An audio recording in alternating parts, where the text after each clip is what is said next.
Assalamualaikum warahmatullahi wabarakatuh.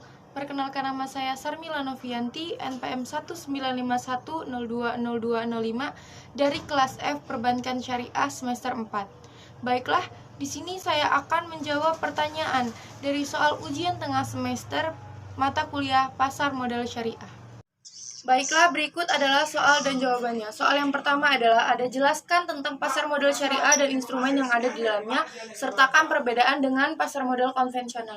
Yang pertama ada pengertian pasar modal syariah. Jadi pasar modal syariah itu adalah pasar modal yang menerapkan prinsip syariah. Prinsip syariah itu adalah yang melarang terhadap transaksi yang mengandung unsur ketidakjelasan. Kemudian ada instrumen pasar modal syariah. Instrumen pasar modal syariah itu ada 3. Yang pertama ada aset sekuritas, yang kedua ada sekuritas utang, yang ketiga ada sekuritas modal. Yang pertama sekuritas aset. Sekuritas aset itu adalah merupakan bukti penyertaan baik dalam penyertaan musyarakah maupun penyertaan mudharabah.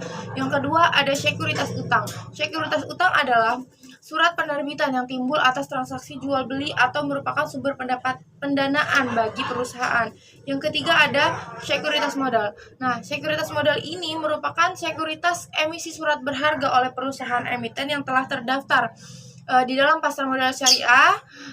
Sekuritas modal ini berbentuk saham. Nah, kemudian ada perbedaannya dengan pasar modal konvensional.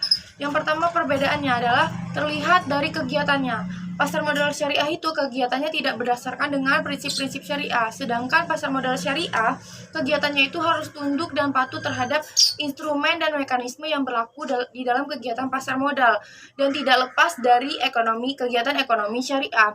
Yang kedua perbedaannya adalah pasar modal syariah itu berdasarkan Al-Quran dan hadis, sedangkan pasar modal konvensional berdasarkan dengan Undang-Undang Nomor 8 Tahun 1995. Pertanyaan yang kedua adalah sebutkan resiko yang dapat terjadi di pasar modal dan bagaimana cara menanggulangi resiko tersebut. Yang pertama ada resiko daya beli, yang kedua ada resiko tingkat bunga, yang ketiga ada resiko bisnis atau resiko menurunnya kemampuan memperoleh laba, yang keempat ada resiko pasar yang hampir semua harga di bursa efek itu mengalami kenaikan. Nah, sebaliknya apabila di pasar turun, saham juga mengalami penurunan. Nah, cara menanggulangi resiko tersebut adalah yang pertama, kita harus lebih hati-hati dalam memilih perusahaan yang akan kita beli. Yang kedua adalah kita harus bisa mengoptimalkan verifikasi di bidang saham yang akan kita pilih nantinya. Yang ketiga, kita harus bisa mengenal dan mengidentifikasi sektor-sektor perusahaan saham yang akan kita kelola dan akan kita beli nantinya. Dan yang keempat ada lebih baik menggunakan investasi jangka panjang.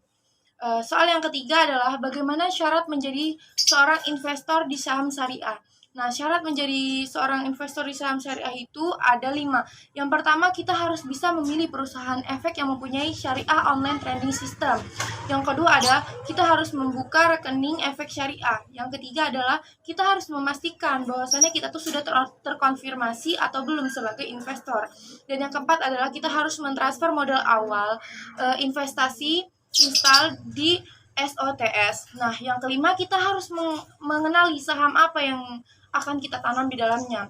Ya, nah yang keempat dan pertanyaan yang terakhir adalah berikan pendapat Anda tentang investasi, seberapa penting investasi dalam Islam. Nah, menurut saya di dalam ekonomi syariah itu berinvestasi itu sangat penting. Karena apa? Karena investasi ini tujuannya untuk bermuamalah dan berguna untuk tabungan masa depan. Harta yang kita miliki itu menjadi produktif dan memberikan manfaat bagi perubahan di perekonomian untuk perekonomian syariah. Sekian jawaban dari saya. Saya akhiri. Wassalamualaikum warahmatullahi wabarakatuh.